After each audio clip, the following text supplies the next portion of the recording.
Your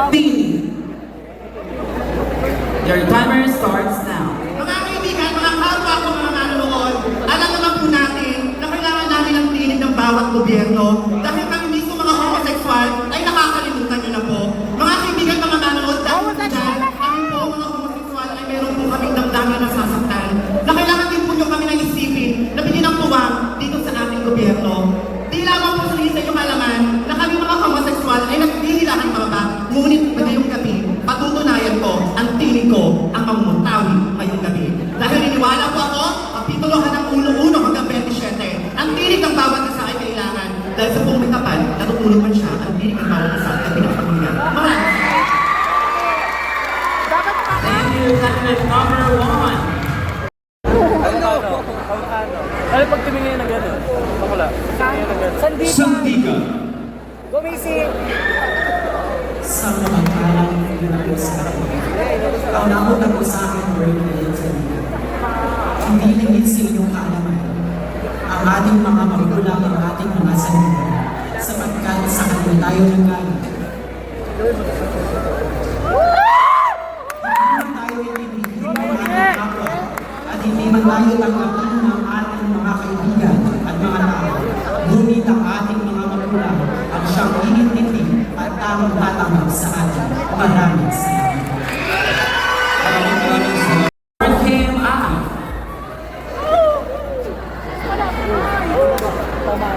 Pamana. And your timer starts now. Thank you so much for that wonderful hashtag. So the hashtag itself is Pamana.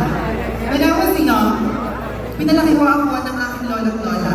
Hinubog po ako bilang maging mabuting tao at makipagkapwa-tao sa kung sino. Naniniwala ko, ladies and gentlemen, na ang pamana na itinulong nila sa amin ay bilang mapagkumbaba at mahalin ang aking kapwa dahil naniniwala po ako na ang pamana na naitulong sa akin ng aking lolo't lola ay siyang dadaling ko sa aking pamamayan. Thank you, candidate number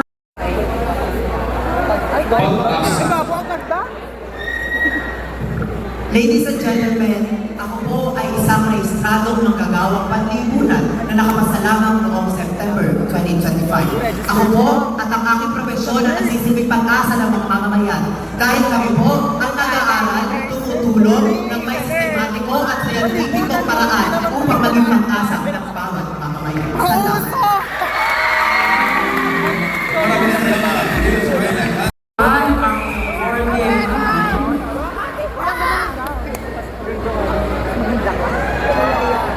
Kalayaan. And your timer starts now.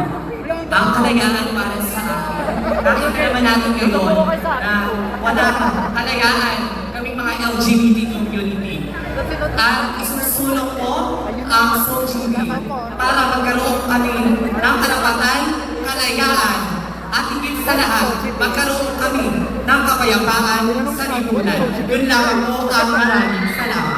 Thank you so much, candidate number Inklusyon.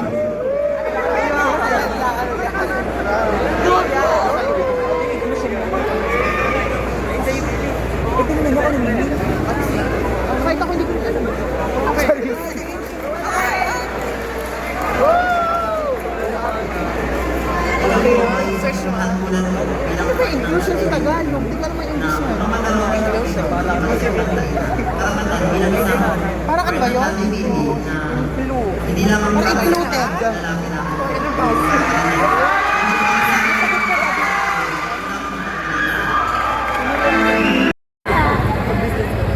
Ano? O diba? we have Sabi ko sa included. Naniniwala ko na ang kailanganin ang sisimula sa akin sarili. Nasasamahan natin ang pakikinig sa iba ng opinyon. Paniwala na meron tayong pag-asa.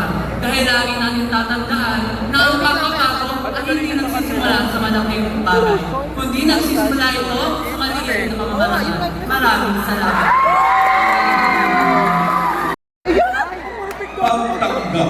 Pagtanggap. bilang isang parte ng LGBT community. Pagtanggap ang isa sa aming mga pangarap. Pangarap na hindi lahat ng parte ng LGBT ay nakakampay. Kaya ako ay lubos nagpapasalamat sa aking pamilya dahil simula sa aking pagkabata, tinanggap nila ako ng buong puso. Walang diskriminasyon sa aming pamilyang naganap. Kaya ngayon, ako ay isang ganap na guro dahil sa pagpapalaki nila. Kaya ang pagtanggap nila ang naging inspirasyon ko upang ako ay maging isang lisensyado at ngayon ay tatanggap sa mga susunod na henerasyon ng pantay ng LGBT. Thank you. Timer starts now. Tama. Yun po ang aking tunay. Dahil sa maraming tao, hindi ko naman. Hindi sa aking mga katangahan. Hindi niyo po ba alam na lahat ng mamamayan dito sa atin ay kailangan ng buhay ng bawat yun ang forward. Damay. Ano nga po ba para sa atin ang salitang damay? Damay na kailangan ng tao sa araw-araw. Kailangan ng damay upang tagapin para sa ating lipunan. Kailangan ng maraming salamat. Maraming salamat. Marina, and your timer starts now. Marilan, ito ay napakalawak na salita. Maaaring sumisimbolo sa aming mga LGBTQIA+ community. Ngayong gabi, kami ay Marilan. Ngunit ano nga ba ang tunay na definisyon ng Marilan? Ito ay hindi lamang pagiging Marilan sa ating kalabas na pang-anyo. Ngunit ang tunay na pagiging Marilan ay kung ano ang ipinapakita natin sa ating kapwa. Kung paano natin itrato ang ating kapwa. Dahil ang tunay na pagiging Marilan ay hindi lamang nakikita sa panlabas na kaanyuan. Ito ay nakikita kung paano mahalin, pakitunguan at itrato ang